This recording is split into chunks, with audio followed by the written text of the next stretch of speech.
Thriving at home, the benefits of aging in place. How can the professional nurse best support the older adult who chooses to age in place? Taking into consideration that the United States is projected to have more people over the age of 65 than children by 2030, the nursing profession should prepare to start planning to assist our clients in that transition.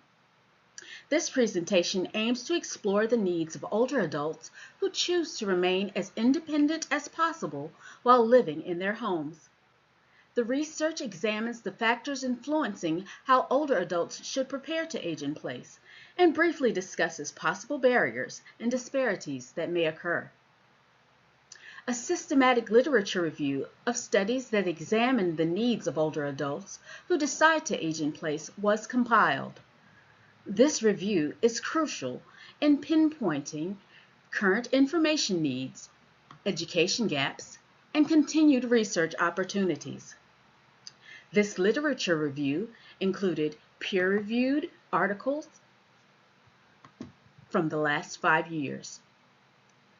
Adapting the environment of older adults to prepare for aging in place promotes a positive quality of life and increases the likelihood that the client can achieve that goal if desired.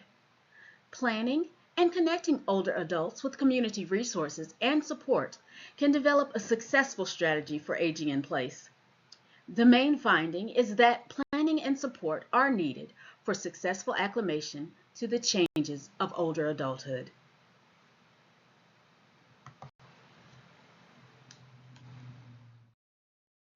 Racial and ethnic variances in preparedness for aging in place among U.S. adults ages 50 to 80, reviewed by Millicent Edwards, RN.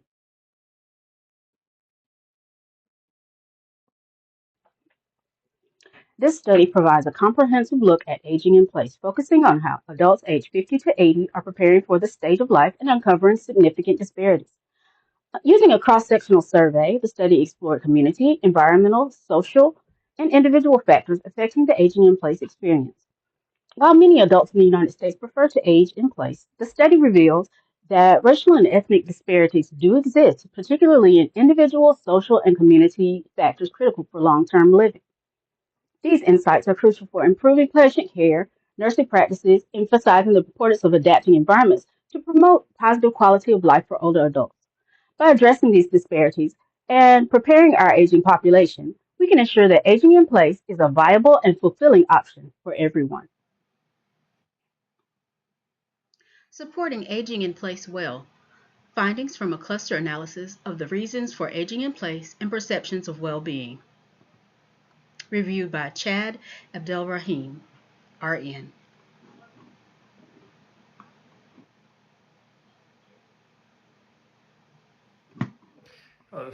My article in the abstract, it provides a clear and accurate idea of the research that they're conducting. Essentially, it describes the purposes, seeing the results of aging in place on a person's well-being. The sample was nationwide group of 60-year-old or older non-Hispanic white individuals living in their homes.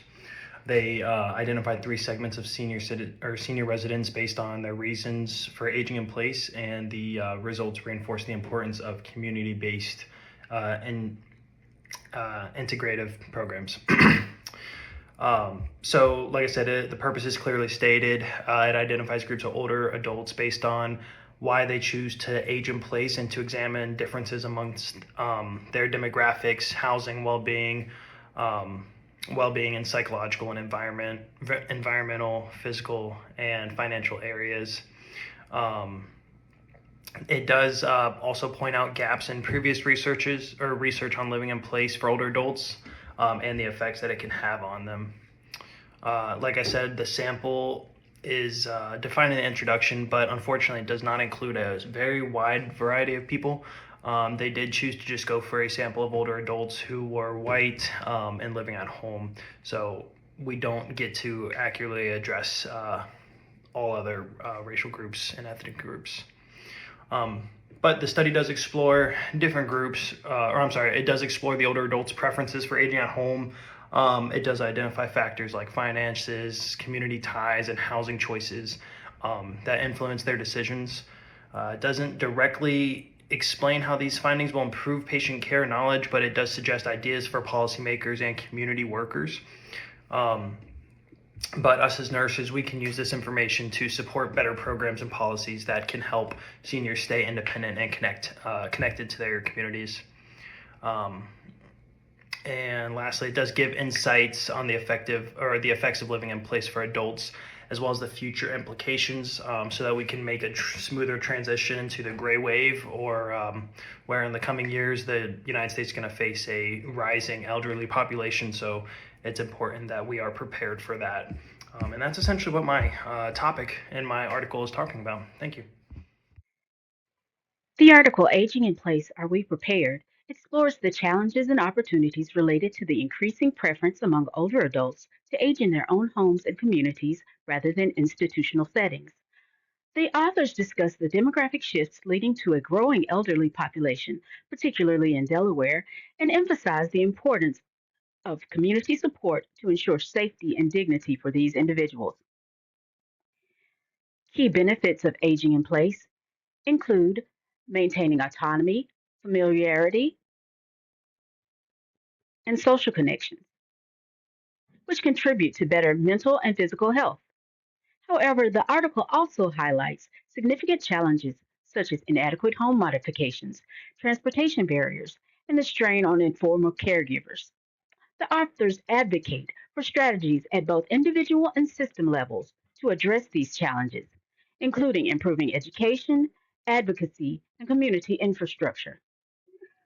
The article also presents Lori's Hands, a nonprofit organization that uses an intergenerational service learning model to support older adults with chronic illnesses. The program pairs college students with community members, providing practical help and social interaction, which benefits both the students and the elderly. In conclusion, the article calls for more research and coordinated efforts to support the aging population's desire to age in place, ensuring their independence, health, and well being.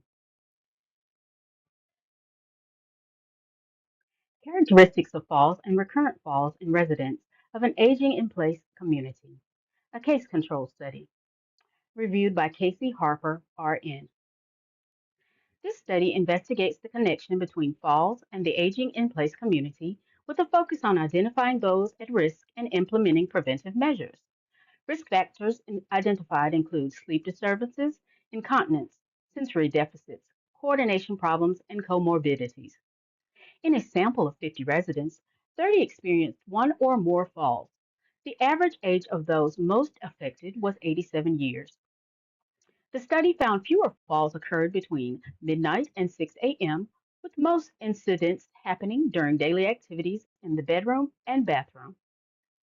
While further research is needed, this study underscores the critical role of nurses in assessing risk factors and implementing interventions to reduce falls. Implications of aging in place in the context of the residential environment. Bibliometric analysis and literature review. Reviewed by Caleb Knott, RN. From 1991 to 2023, a comprehensive study explored the global research on aging in place within residential environments. Through a bibliometric analysis, 1,500 articles were identified, authored by over 4,300 researchers and published in 474 peer reviewed journals. This study sheds light on the concept of aging in place, offering crucial insights and establishing a foundational framework for future research and practice.